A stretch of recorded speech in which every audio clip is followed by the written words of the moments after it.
Hello, everybody, and welcome to a brand new episode of Formula Pod. And today we are talking all about the Saudi Arabian Grand Prix, the fastest street circuit, they claim. I believe it is the fastest street circuit. And a street closer to us, based here in Dubai. And the next race, which is going to be closer to us, is now going to be Qatar, which is the second last race. But we are just in the fifth race, so let's not talk about that. Uh, and today the crew is back. Again, Mihir is not back, but Nathan definitely is back. I am the Uh, crew now. I am the crew. you are the crew. I am the crew now. It's great to be back. It's great to be back, right? Yeah, Uh, in fact, he was like, okay, Arjun, I will not join any episode without watching a live race by myself. yeah. And he finally had the happiness of watching one. He was like, I chose a good race to watch. What a race, right? I mean, I'm so happy that I got to watch. I finally got to watch a race live, and it had Charles Leclerc finishing P3 as well. I mean, I'm happy. But let's bring on the rest of the season. I can't wait for him to start finishing on podiums. But I know the trend of Ferrari, they're just gonna now dip. So let's see. Yeah. And we're going to cover all, say, in terms of how the championship is kind of steering on 5 races down. Our sort of analysis. What's the situation with McLaren? Are they fastest or not? Is that a question? Let's explore. And what's with Carlos Sainz and Williams?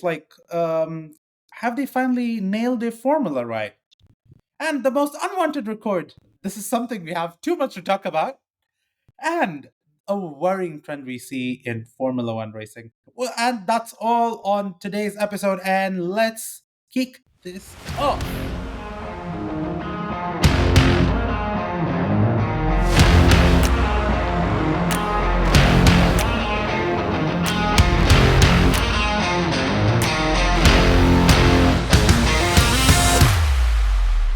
And let's talk about the championship. After the Saudi Arabian Grand Prix, Oscar Jack Piastri, the guy who is as old as me, is now leading the championship. In fact, he is in a very long time one of the Australians who's actually leading the championship. And the Yeah. guy who was the previous Australian leading the championship was his own manager, Mark Webber. And we always had this sort of a conversation going in terms of who exactly will be McLaren's number one driver. Hmm. We clearly see that direction, and in terms of okay, this guy is kind of making a sort of statement saying that, okay, you guys go for Lando Norris, I'm fine. I'm just going to show what I can do. And yeah, what a race. In fact, I know for in the past 5 races, 3 of them he won. And there was that sort of streak, say you start on pole, you finish the race P1. The streak broke of that starting on pole and finishing first because Oscar Piastri rewrote it again. And in fact, I was just seeing Lando Norris and Oscar Piastri now hold the same amount of race wins as in say P1s. That's And that crazy. is yeah, That is crazy. Lando Norris actually has 5 wins to his name. Oscar Piastri now has 5 wins to his name. Last year he won 2 races, Yeah. and this year he's won in. You've got Bahrain, you've got Saudi, you've even got I think not Japan, no, I think he's only China. won. Was China won by? China was won by Piastri. Yeah. Oh wow! I mean, unbelievable. No, I That is think unbelievable. probably the China sprint race would be your favorite because a Ferrari won. Let's not talk about China, shall we? I think China for me is just I don't remember China, right? It's like the Men in Black thing. I think someone erased my memory, so I just don't remember China anymore. Let's not talk about China. Let's talk about Saudi Arabia, right? Let's talk Yeah. about Oscar Piastri. I mean, what a drive, you know. And it's actually funny that you say that Lando Norris has the same amount of wins as Oscar Piastri. I mean, I think I saw this. I think it was either uh, Crofty or one of the commentators say that I think Oscar Piastri, Lando Norris has 84 more races or 70 plus races under his belt compared to Oscar Piastri. And it's crazy that they both have the same number of wins in McLaren, or in even in their whole career Yeah. for that matter. Based on how it was last year, we all were wondering, okay, if Max and Red Bull did not have a favorable car, we probably would see, Lando Norris just going out and just decimating the whole field, because we saw that. We saw glimpses of that Mhm. last year. And this year, I'm sorry to say this, but I just don't see it from Lando Norris. I mean, look at qualifying in Q3. He crashed out and he couldn't even put a time on the board in Q3. I mean, I don't know if that is a good sign for the championship. Maybe it's too early to say, but let's be honest. I think we're done with 5 races this season, isn't it, Yeah. Arjun? Yeah. Yeah, we're done with 5 races this season. There's like 19 more races to go, and it's concerning, I guess. Well, not too concerning. Well, I mean, it's obviously just 5 races, but if you need to build a good championship lead like Max Verstappen did last year, you need to be dominating and winning races, Mhm. and Lando Norris isn't doing that. But Oscar Piastri, oh my goodness. I mean, you can see the trend. You can see his growth and development every single year. You know, last to last year, he was struggling in qualifying and in his race pace to manage the tires. In 2024, he fixed that. He wasn't as fast as Norris in qualifying. He had to fix that. But at least in the race, he could hold his tires for long. Yeah. And this year, I think he has outqualified Norris in every race, or Absolutely. yeah. So it's insane. I mean, I can't imagine where this guy is going to go next year. I mean, if this is the trend, or if this is the progression that we're seeing. I mean, it's I can't wait to see what this guy has in store, and he is fast. And it's great to see an Australian back again, on the top of the championship. Last time it was Mark Webber, and this time it's Mark Webber's client. So it's really funny to see that. You know, uh, Like really happy for absolutely, Oscar. absolutely. Like literally, Oscar Piastri has entered for statistics, has entered 51 Grand Prix, has got 14 podiums to his name, four fastest laps, and five wins. Insane. And this year alone, four podiums and one fastest lap. Versus, let's say, Lando Norris with McLaren for 133 Grand Prix. Okay, Wow. he's got 30 podiums, 15 fastest laps. He's got four podiums and three fastest laps. Wait, how many races did Oscar Piastri do? 51. 51. That's 82 more races. Lando Yep. Norris has done 82 more races compared to Oscar Piastri. Now, obviously, back when Lando Norris started, the McLaren wasn't as fast as this. Okay, that's true. But you still have to recognize the fact that it's only 51 races. Yep. It's 3 seasons. And Exactly. and this is just unbelievable. I mean, I know we talk about Lando Norris, we talk about Max Verstappen as the fight to look out for this season, but I'm telling you guys, I called it. I mean, look, McLaren as a team, they're really strong. Oscar Piastri shouldn't, you can't overlook this guy. I mean, he's the one for the future. He's the one for the present. And it's insane what he's doing right now with the team. Yeah, absolutely. Like, in our last week's episode, I was just asking this question to the guys at F1 Club, asking who do you think is a world championship material? And he was like, people kind of want Lando to win is just because of Lando being there for McLaren during those tough times. But at the same time, you cannot ignore how Oscar Piastri is going through. Like, Yeah. Oscar Piastri's rise is kind of phenomenal. Like, again, I personally think after Lewis Hamilton winning championship for McLaren, a drivers' championship for McLaren, I don't see it Lando Norris winning it. I would definitely see it as Oscar Piastri winning it. Why Again, do you think Lando, I'm so? not saying Lando is not, performance wise, is not, I won't say he's not that great. He's good. Hmm. But there is that, what do you say, that sort of gap between good and great, you know? Yeah. Yeah. Oscar Piastri is hitting that benchmark of great every time. Yeah. And now you won't expect anything less. Yeah, exactly. And I think, you know what, Arjun, for me personally, when I look at sports people, I do look at their performances, and that's obviously what encourages or inspires everyone. Mhm. But at the same time, I'm someone that looks at character. Yeah. I'm someone that looks at personality. I'm Mhm. someone that looks at their off track behavior and how they are as a human being. And I'm not saying that Lando Norris is not great. He's not nice, and he's an amazing human being. I mean, he's an amazing character in the sport. But if you just look at their mindset, look at the mentality between those two drivers. I mean, it's so funny that Lando Norris and Andrea Stella and the team comes out and says that oh, we don't have the fastest car, we have the best driver pairing in the grid, and that's the reason why we're winning. Oscar Piastri just comes out and says, no, that's not right. It's not true. They have the fastest car, and I appreciate that. I appreciate that honesty. That is what we want from drivers. We don't need PR statements.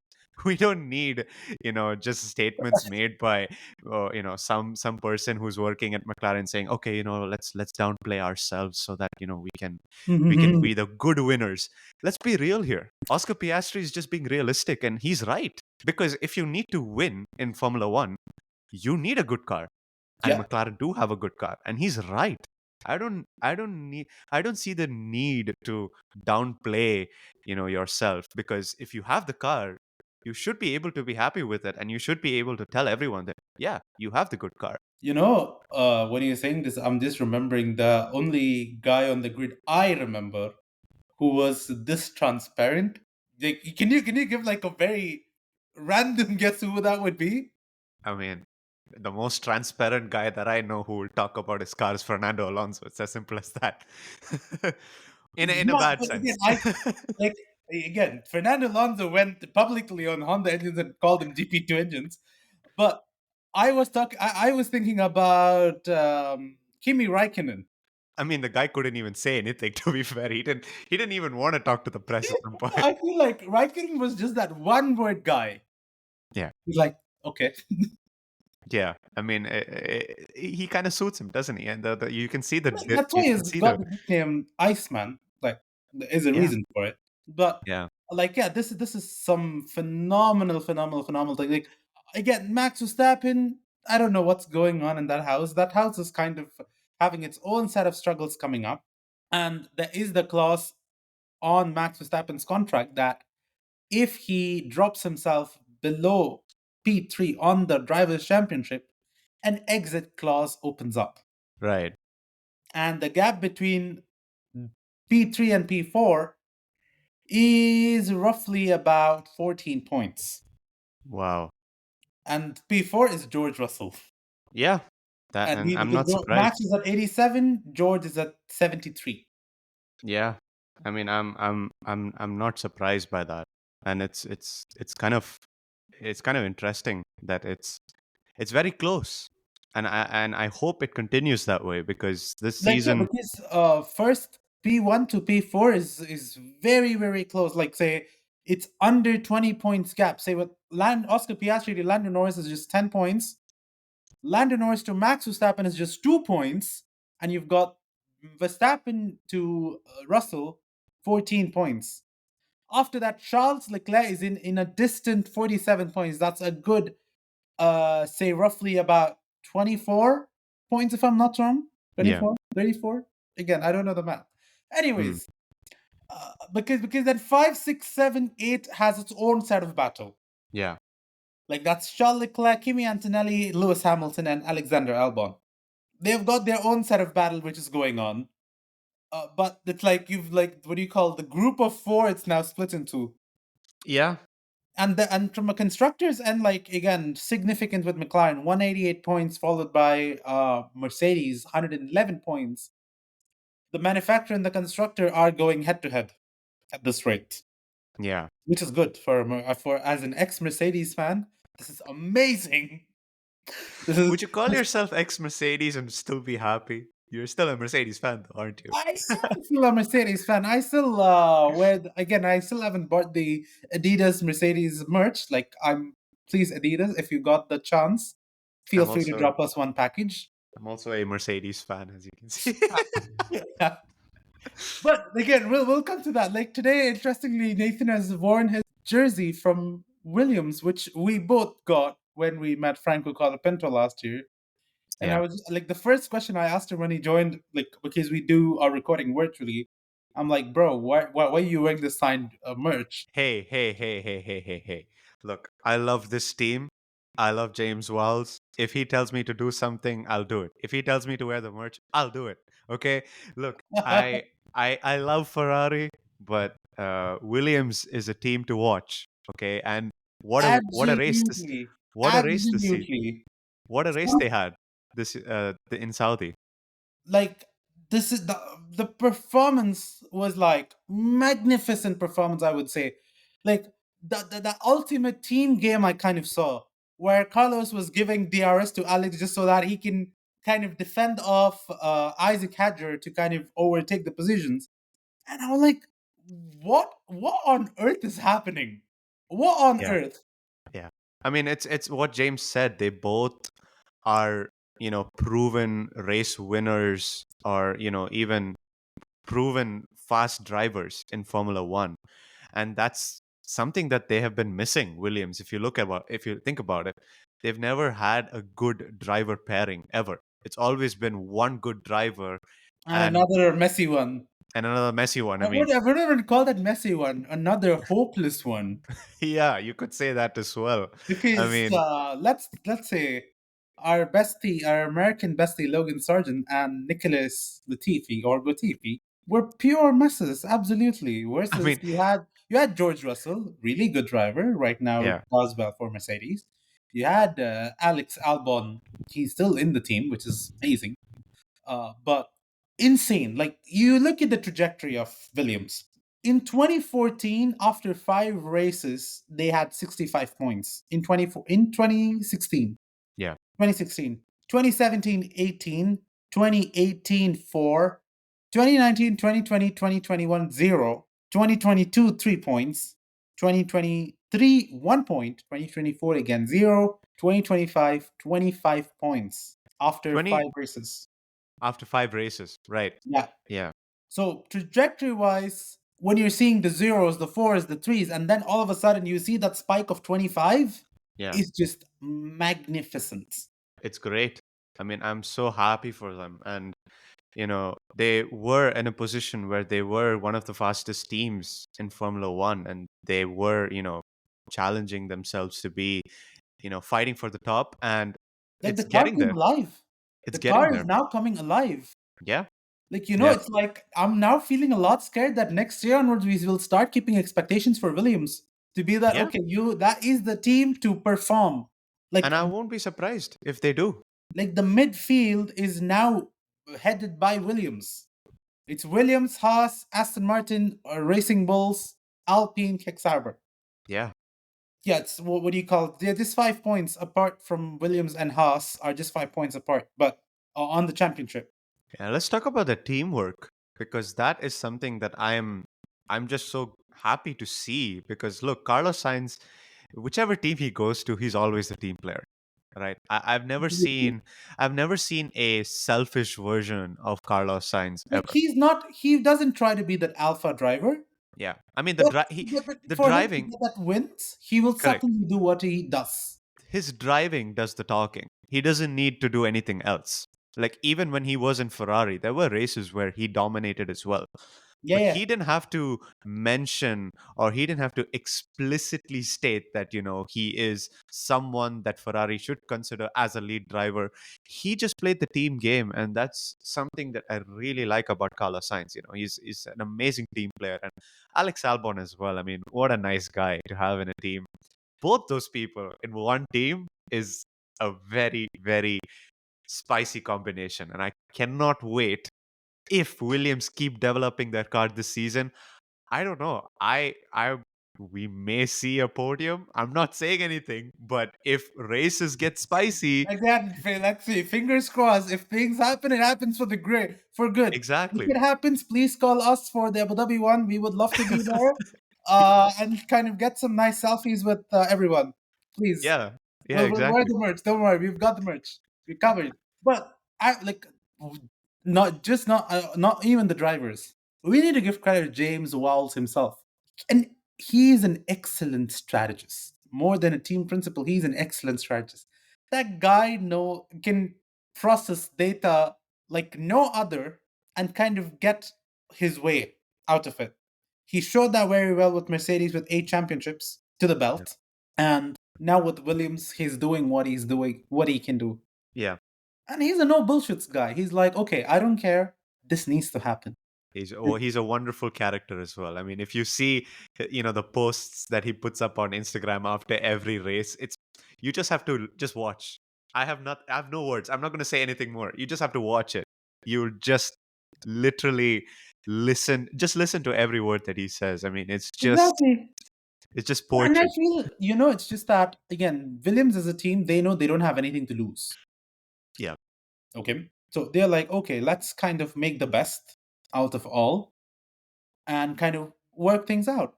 And the drivers are on board, the team is on board, nothing stops him. Yeah. And he clearly gave a direction saying that, okay, guys, do whatever you feel like doing. 2026 onwards, get your shit together. This is Yeah. the only demand he is asked for. Yeah. So, and if it's going this way, I'm definitely rooting for Williams. Yeah. Like For it sure. needs to reach a point where Williams actually is in that top four, fighting for the championship. Yeah. And that would be another team. That McLaren were would, that that team, would the if you hell remember. would be another team. McLaren were that team, a few years back. So you never know. You just never know. My God, all our Mercedes powered cars doing all these. And Okay. where is Mercedes? It But would yeah, be very funny. talking about Mercedes, we saw a bit of struggling from them this particular race. Like say in terms of putting in the laps and sort of bits, they struggled a bit. But then George Russell again, he's still steering the team, and now on with George Russell, there are now speculations that he has had informal chats with Christian Horner for you may not again because they're kind of getting their eggs around the basket being like, okay, what if Max leaves us, what if he takes that exit clause, and what apparently some of the F1 media has said is that Max may take a sabbatical, see what's the performance in 2026, and then return to the track in 2027, which again I couldn't believe it in the first place because come on, it's Max guy during normal race weekends. It's also doing iRacing in the first place. But it makes sense though, if you think about it. Like, yeah, yeah, of course. Like, see, he has a baby coming in May, Yeah. and he would definitely want to spend time with his kid for Mm. sure. So, as a dad, he would want to take the dad priorities for sure. So you may not know, but if that exit clause comes into effect, and if Max Verstappen is like, guys, I'm done, I'm going, then it's a different story. Yeah. I mean, you just never know with Max, honestly speaking. I mean, there is no even while he's driving as well, you never know if he's going to make the move or he's not going to make the move. And even out off track as well, you just don't know what he's going to do. So we just have to wait and see. Time will tell. But Um, because on the other side there is the speculation saying Max may move to Mercedes because Toto Wolff has been eyeing him for so long. Now, if he's got the combination of Max and Kimi, it will be one dangerous hell of a team. it would be spicy. That would Like, be a now, crazy what do you team. call a German car driven by a Dutch guy and Italian? Yeah. It's you say quintessentially European. It's the best Having combination. an Austrian on the helm of the team, Yeah. like you That's see, like a a lot of like, it can be like a proper European Union style of team. it's a European super team almost. With a rookie Like Italian. right now, again, it has had British blood all this while. So Yeah. if the British blood is taken out, they can still be that EU, the other what do you call that apt EU team. Yeah. But leave. Let's leave that. Like, anyways, with Mercedes, consistency, yes, they are consistent. But this race again, I felt like Ferrari definitely had the upper edge. George slid down to P5, but again, he was like, okay, like he knows it's not something which he has more to do. It's just on the car because I feel George is one of those drivers who every race tries to push his maximum. Like I don't know, is this something which he's instilled from Williams days onwards? It's like, oh, I've got a shitty car. I need to just like push it all out and kind of get it all through. It's And probably that. it could be that what do you call as how we call survival of the fittest. You may not know. Yeah. So like, but say with Kimi Antonelli, I don't know. I think it's again maybe too early to kind of talk about him because it's only 5 races. I think he's doing a good job just for 5 races, to be honest. Let's not forget he's 18 years old, Arjun. I mean, you can easily, talk about a rookie driver finishing, okay, 11th and 12th, and you'd be like, okay, it's understandable. But, with the car that he has and with George, wherever he's finishing, he only finished, I don't know, just behind Charles Leclerc, right? Or no, behind Lando Norris. No, where did he finish? Behind Russell, I He think. finished right behind Russell, He finished P7. No, P6. P6. Yeah. So, I mean, I know they're not close on the road, and that is expected because he's a rookie. Let's not forget that he doesn't Exactly. have the experience. Just imagine his experience. I mean, let's think about this. We were just talking about Oscar Piastri, Hmm. right? And we were talking about his progression from each season. Yeah. Yeah, we're talking about Kimi Antonelli here. He's just started in Formula One. We Yeah, can't have high I think we should not expectations be for this too guy. hard on him, right? We can't be too hard on him. I mean, that's what kills careers, I'll be honest, because everyone, when you look at a young driver, they always think about a Max Verstappen. They always think, okay, just because he's young, just because he's picked by, Toto Wolff or by like a big team, that means he's going to be fast out of the blocks, which is true. He is fast, but you need to give him time and let his racecraft and let his whatever he's doing on track, let that do The it's talk. the talking, because let's not give him that additional pressure. I think what he's doing right now for Mercedes is good. It's consistent. At least he's not falling back behind and getting into that midfield fight like other drivers who were in big teams, like for example like a Liam Lawson or like a Sunoda or something like that, and just going and fighting at the back. At least he has that solid foundation. We know he's a fast driver, so just wait. All you Mercedes fans, keep calm. He is going to deliver for you guys. And I'm so jealous that an Italian is driving your car and not a Ferrari. See, you may not know. Again, it's Formula One at the end of the day. Probably, I think they're just observing what's the performance. If things go all well, you may see an Italian driving an Italian car and then they singing the Italian national anthem. Who knows? I mean, look, we have a lot Like of again, you cannot kind of what do you call cut it all off and be like, oh, an Italian driver for an Italian team winning at an Italian race will not happen. yeah, yeah. If all three Italian businesses happen, trust me, it will be fireworks. I think it will Probably be Italy will declare a holiday. probably, yeah. I really think they will. I think they will. I mean, I don't know. The last time an Italian won for Ferrari was probably in the 60s, 70s, or something like that, maybe.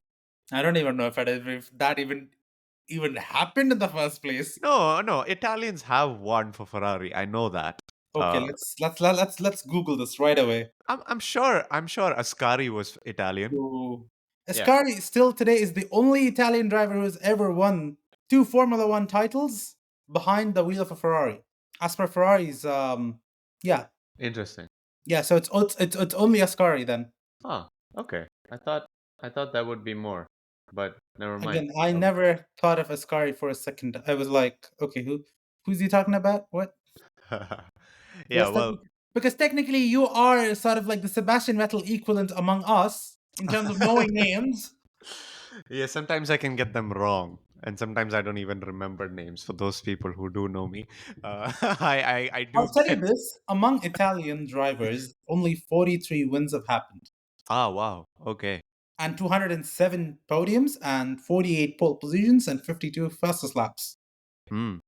You know what? I can see Kimi Antonelli getting in that list quite soon as an Let's Italian. see. Fingers crossed.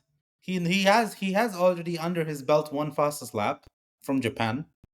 Like Yep. he broke the fastest lap record, which was like insane. Like he broke Lewis Hamilton's record from 2019 on Yeah. W15. So Time will tell what's happening. But anyways, let's move on. Let's actually talk about Hamilton. A driver again, my favorite, nearly everyone's favorite, because he's right now with Ferrari. So Nathan is like, okay, I need to kind of now keep him along with Charles. I don't know what's going on with him, but again, like I know last episode we kind of said, okay, he's a guy for the past 12 years raced in German machinery for a German team, and he came to Ferrari where things are different. Like every aspect of that car is different compared to his time with Mercedes, Yeah, you know? Because in Mercedes, he had the same team principal, he had the same team engineer from the start of his career till the end of his career. He had a yeah, team was always kind of unilaterally headed by Toto Wolff. yeah, The team structure is very different. Whereas the team structure in Ferrari, he's got Italian machines, he's got Italian what do you call radio engineer, and he's got a French boss. And the French boss is the biggest highlight over here because I feel like whenever there is that criticism about Hamilton going in, he's the only guy who supports because he was actually he kind of gave in this particular statement on Hamilton's performance, and yeah, so he was just like, "This is what you guys are saying and speculating are absolute bullshit because it's a driver. They will have their ups and downs, and that's expected."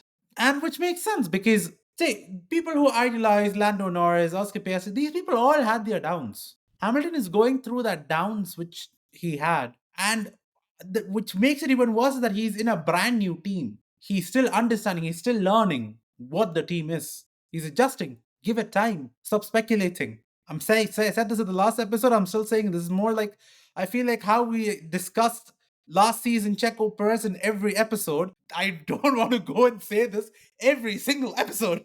well, I don't think you can. That's actually a violation. You compare Checo Perez to Hamilton. Let's not. Don't even go there, man.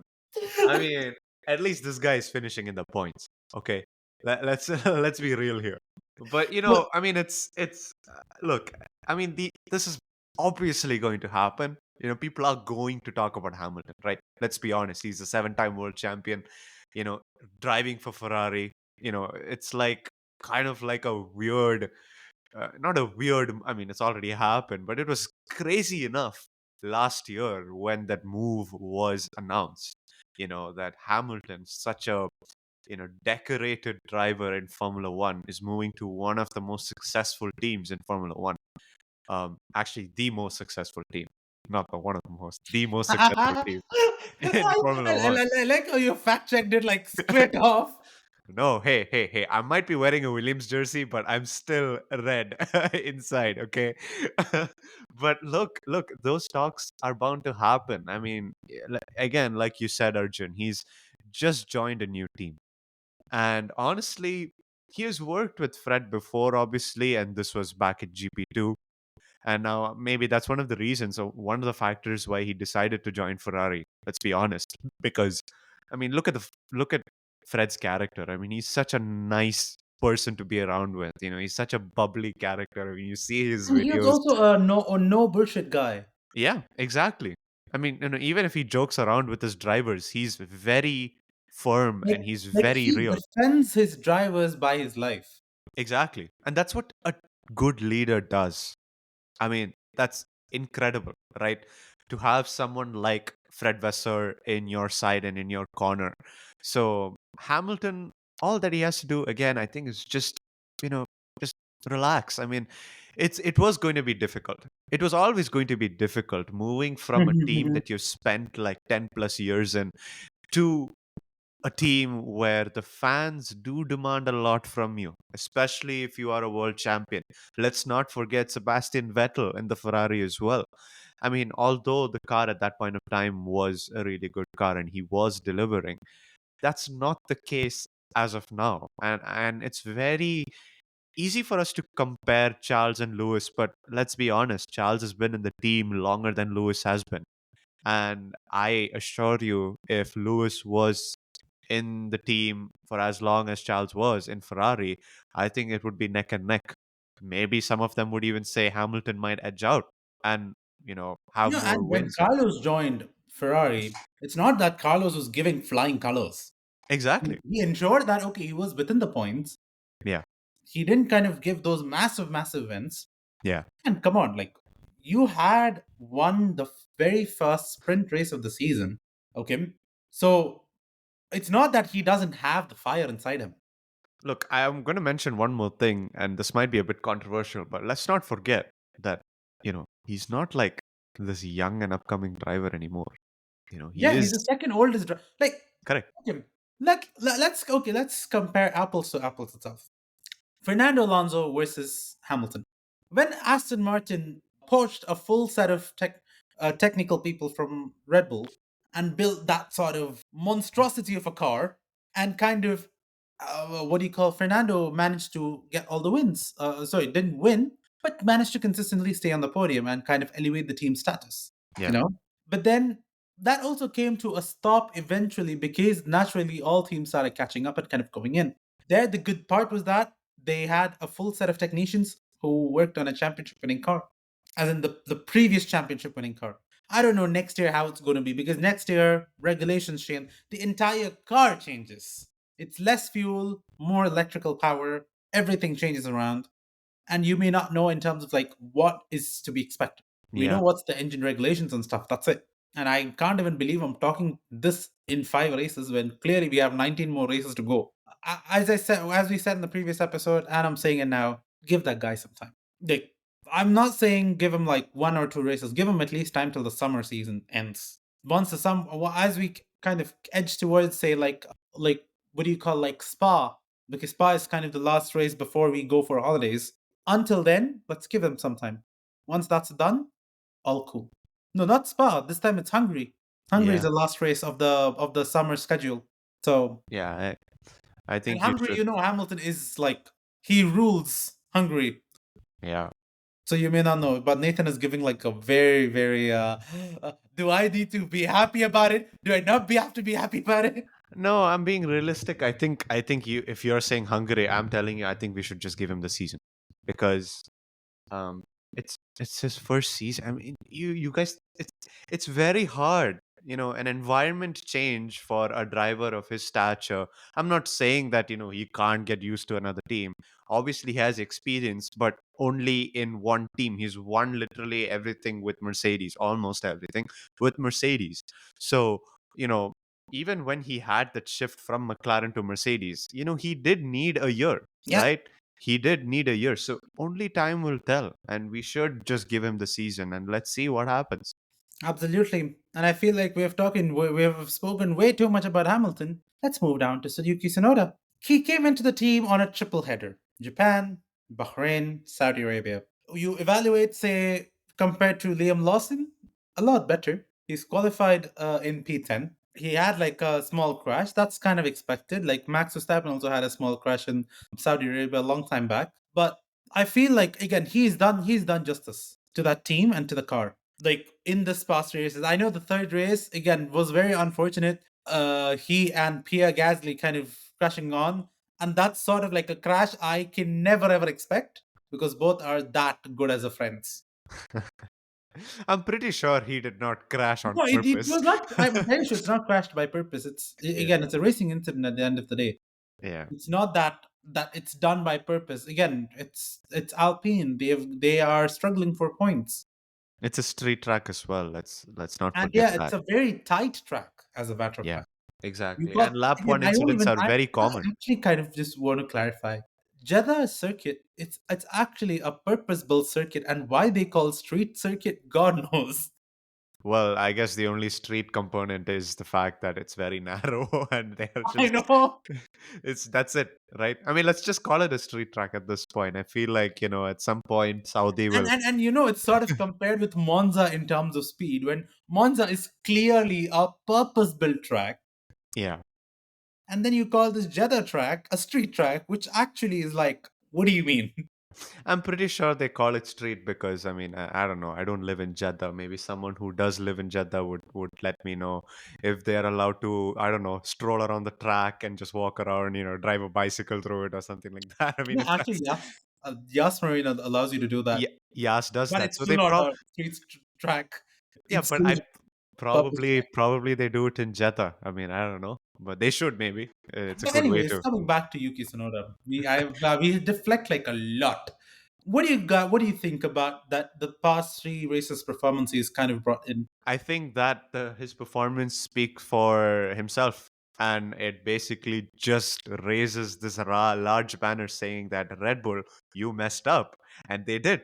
Red Bull really messed up. I really think Yuki Tsunoda should have just been promoted at the start of the season. I mean, imagine if he had a preseason, right? Imagine if he had a preseason under Red Bull, if he had those 3 days of testing. Imagine the results that he would have gotten. Now, I'm not saying that he's like, okay, the next Max Verstappen and he's gonna, finish on podiums when Max wins races and stuff like that. No, but at least you can get a consistency. With Liam Lawson, you can clearly see that right now. He's barely even finished ahead of Isaac Hadjar, and Isaac Hadjar is a Rookie. rookie. Exactly. I mean, it's crazy to think that Liam Lawson was the one chosen over Yuki Tsunoda. I mean, when that decision was even made, I didn't have any good hopes for Red Bull. I just lost even more hope for Red Bull. But now they're just making the most of it. It's damage control, and Tsunoda is basically proving his point. And I know this race was kind of like it was it was bound to happen. It's let's say it's a very tight track. I mean, if you look at the lap 1 incidents of Saudi Arabia, something or the other happens, right? And it was just unfortunate that he was right beside Gasly into that corner, and they both Yeah. turned into each other and they In just fact, crashed. the past five Saudi Arabian Grand Prix all had safety cars. Yeah, So exactly. it's 100% chance that a safety car is expected in Saudi Arabia. Exactly. So, I mean, I just look. I mean, if Red Bull can still support Sunoda, and if Red Bull can just give him time, and you can give him the comfort and give him the necessary resources required to be a team instead of just supporting one driver, I think Sunoda is going to do a really good job. He's already proved that in this triple header. I mean, let's just look at Absolutely. qualifying itself. Just look at quali. Let's not look at race. Let's just look at the qualifying itself. I mean, Perez, when he was doing qualifying with Max Verstappen, I mean, back in the day, obviously they had the fastest car, so they would finish 1-2 or 1-3. That's a separate topic. But with Liam Lawson, it was not the case. I think he was getting knocked out in Q1 and Q2 every race, almost. Of course. Yeah, He so finished 19th and 20th, Nathan. Like, come on, 19th and 20th. that's just That's not hilarious. even in the quarter to three. Exactly. Yeah. So let's just give him time again, because all these drivers, especially when they're new to a team, all they need is support and time. Unfortunately, Red Bull doesn't work that way. So it's going to be hilarious to see. I mean, I just feel bad for Sonoda. Let's see. Let's see what happens. I wish him all the See, best. like Verstappen and Tsunoda qualifying time Q3 was only 900ths of a second difference. Yeah. Yeah, because Verstappen's lap time was 1:27.294. Yuki's qualifying time Q3 was 1:28.204. Like there's a nearly 1 second. But for a driver just with three races, no preseason testing, makes sense to me. Big time. Yeah. Yeah. But moving along, this race also kind of gave us some unwanted records. And the records which we consider like, okay, this is basically just there for people who just exist. And that such result is obtained by none other than Daddy Stroll's kid, Lance Stroll. He is That's now have good. the most Q1 exits of Formula One. Yeah. 75 Q1 exits over his entire career of Formula One. Like if we kind of pick up what do you call career aspects of Lance Stroll, he has basically what do you call entered 171 Grand Prix. In that 171 Grand Prix across Williams, Racing Point, and Aston Martin, he's only got three podiums. That's insane.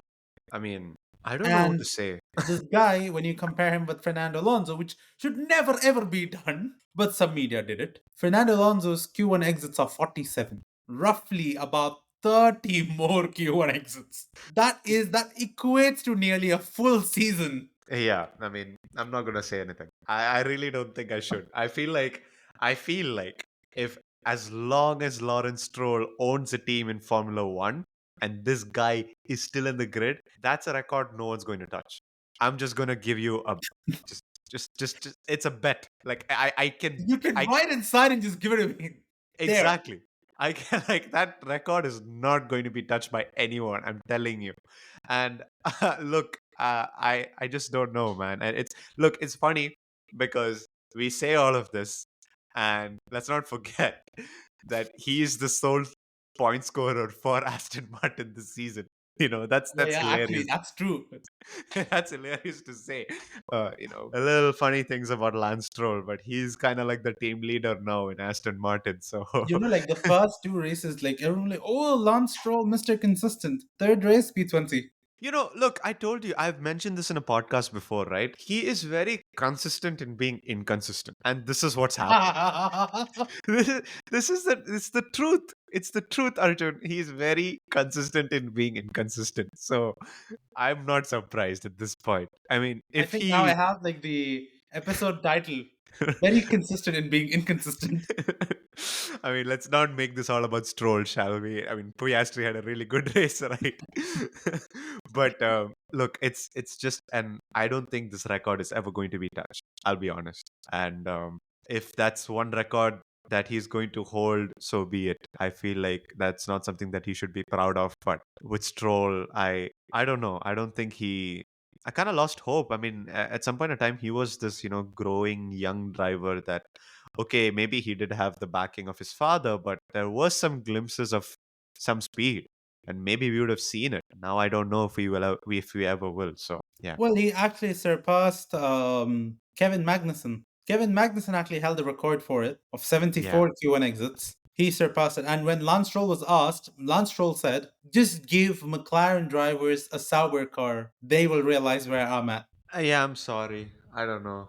I feel like if the McLaren drivers had a Sauber car, I think they would do better than him. Honestly speaking, like if You you mean put on. Lance Stroll and Lando Norris in the same team, it's just no contest. Oh!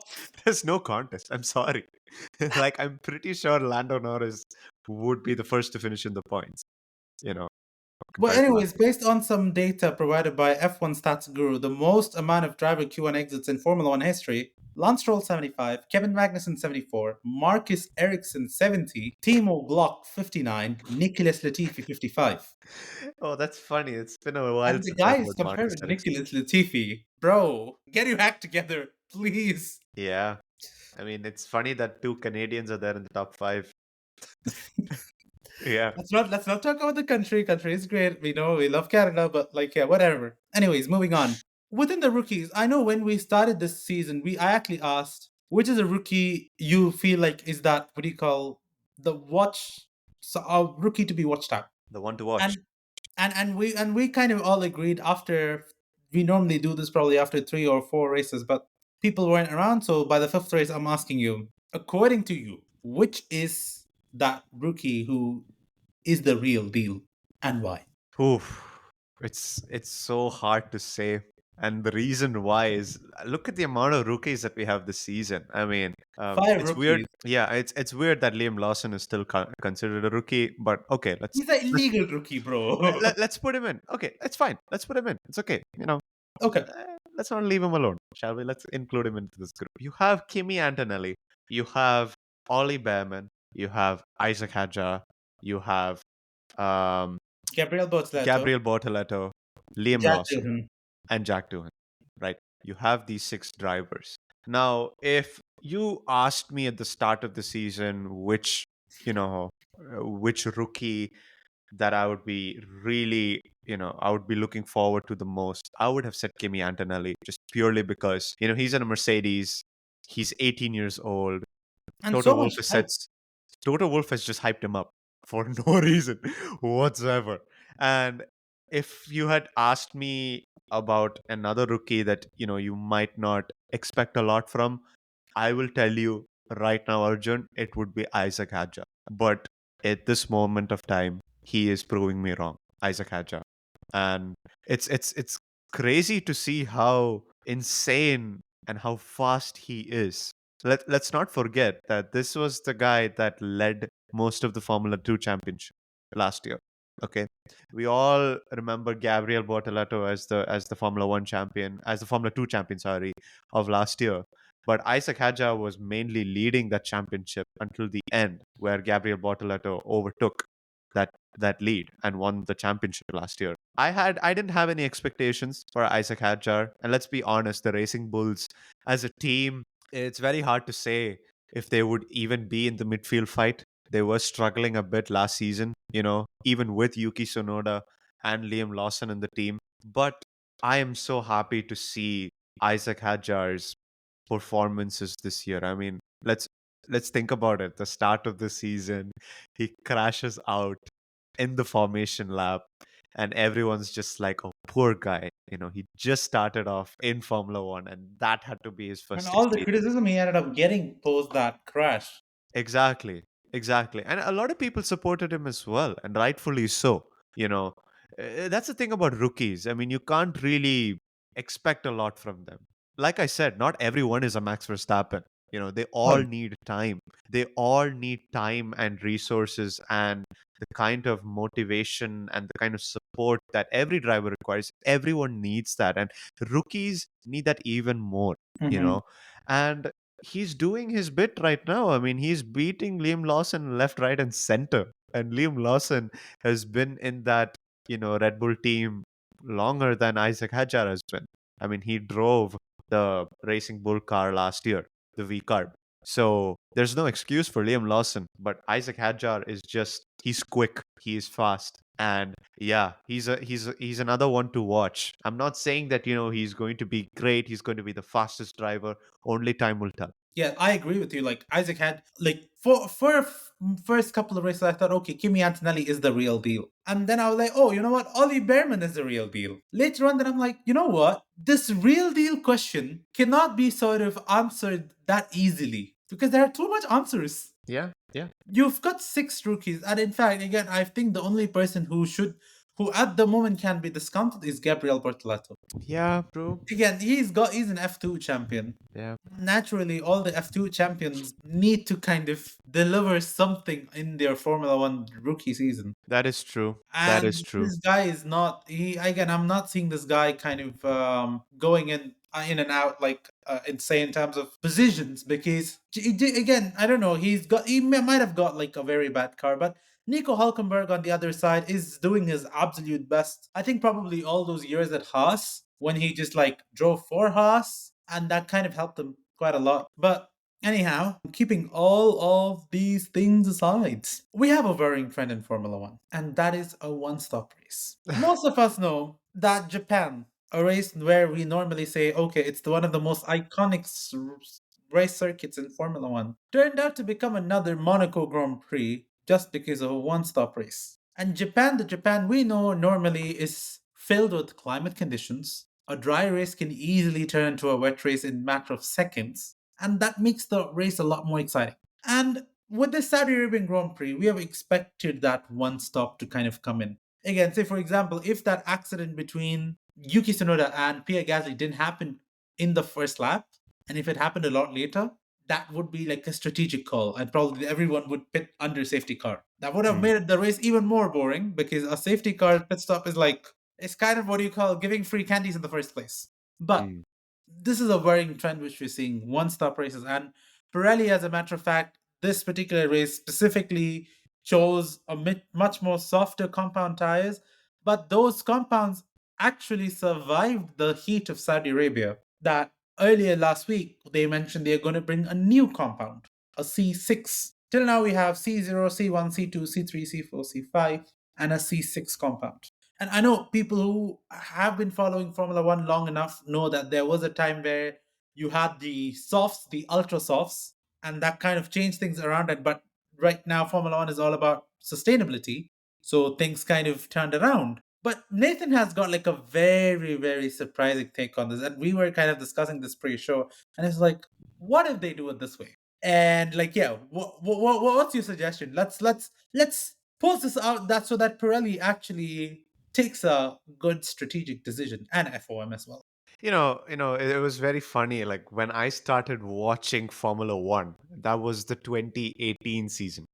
And it was very funny to look at tires because every tire was so different. It's not like now where you had like a soft, you had a medium and a hard.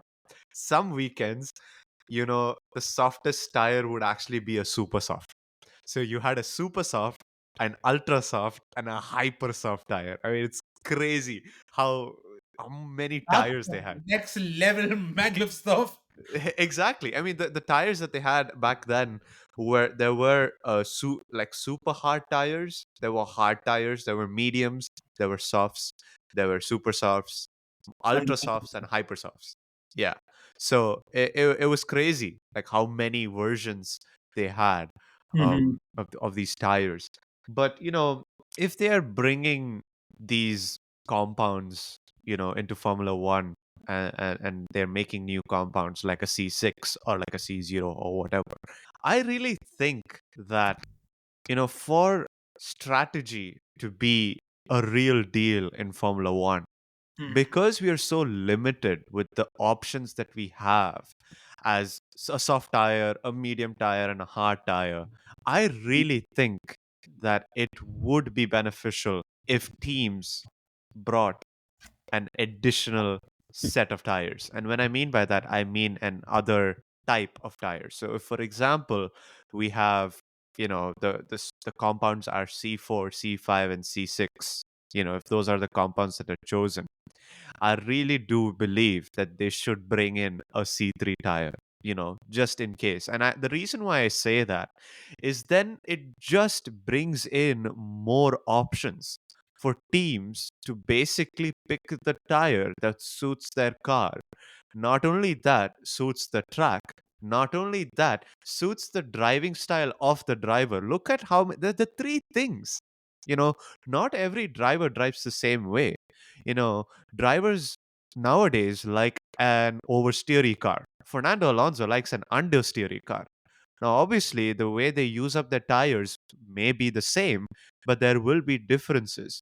And let's be real as well. Some cars at some tracks, based on some tire compounds, react in a certain different way. They won't all be, giving out the same lap times. Obviously, you obviously have differences mechanically speaking, but Mm-hmm. the tires make a lot of difference in Formula One.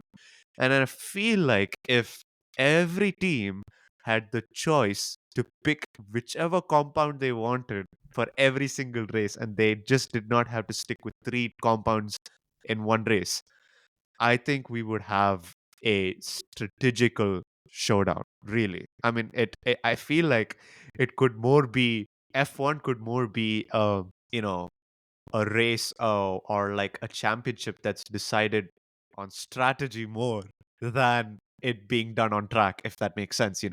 I mean, you don't need to No, you have. need, you need to kind of what do you call have all elements come together as one. True, But true. it's just that when they're trying to bring all those elements into one, it's just not working. Like I personally feel that okay, I completely agree to what you say. Like bringing in another set of compound really edges it out because then like okay, I've got a softer compound. Do your tire allocations. Let the teams kind of put in that tire allocations. Be like okay, you're getting one set of super softs per driver. Does it and okay, you can only do this much number of laps on the super softs. Just do Yeah, that. Finish it off. But I at yeah. the same time, if you're like, oh, we have to do the arrow, like arrow, yes, the rate, the what do you call season of arrow and season of performance, all is required. But I feel like at the same time, you've got this much. The Formula One has got so much fans right now. They don't want a boring race. Give them something a bit more interesting. Yeah, I mean, it's also, you have to think about it from the logistical point of view, which is obviously the argument against this this Definitely. proposal, right? So obviously they are driving towards net zero, carbon neutral, and everything like that.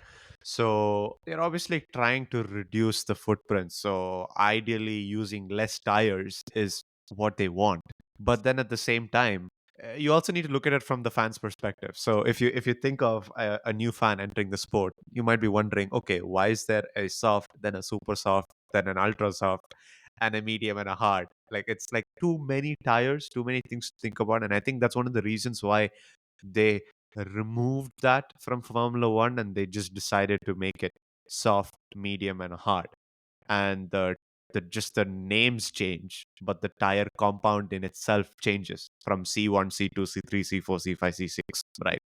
So I think they should bring it back, for it to be like a crazy, there should be a balance, obviously. It can't just be based on strategy.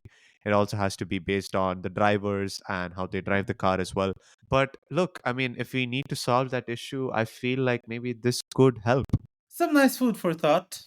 And on that terrible disappointment, let's wrap up the show. Thank you so much for tuning on to another episode of Formula Pod. We know we kind of went way over what we expected because we actually expected only a 40-minute show.